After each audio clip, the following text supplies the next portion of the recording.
இன்றைய நாளுக்கான வசனம் மார்க் 4ஆம் அதிகாரம் இறை வார்த்தைகள் 1 முதல் 9 முடிய. அவர் மீண்டும் கடலோரத்தில் கற்பிக்கத் தொடங்கினார். மாபெரும் மக்கள் கூட்டம் அவரிடம் ஒன்று கூடி வர அவர் கடலில் நின்று ஒரு படகில் ஏறி அமர்ந்தார். திரண்டிருந்த மக்கள் அனைவரும் கடற்கரையில் இருந்தனர். அவர் உவமைகள் வாயிலாக பலவற்றை அவர்களுக்கு கற்பித்தார். அவர் அவர்களுக்கு கற்பித்தது இதோ, கேளுங்கள். விதைப்பவர் ஒருவர் விதைக்கச் சென்றார். அவர் விதைக்கும் பொழுது சில விதைகள் வழியோரம் விழுந்தன. பறவைகள் வந்து அவற்றை விழுங்கிவிட்டன. வேறு சில விதைகள் மிகுதியாக மண்ணில்லா பாறை பகுதிகளில் விழுந்தன. அங்கே மண் ஆழமாக இல்லாததால் அவை விரைவில் முளைத்தன.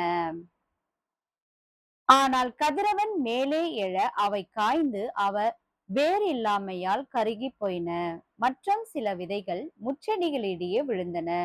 முச்செடிகள் வளர்ந்து அவற்றை நெருக்கிவிடவே அவை விளைச்சலை கொடுக்கவில்லை. ஆனால் இன்னும் சில விதைகள் நல்ல நிலத்தில் விழுந்தன. அவை முளைத்து வளர்ந்து சில 30 மடங்காகவும் சில 60 மடங்காகவும் சில 100 மடங்காகவும் விளைச்சலை கொடுத்தன. கேட்க செவியுள்ளோர் கேட்கட்டும். ஆமேன்.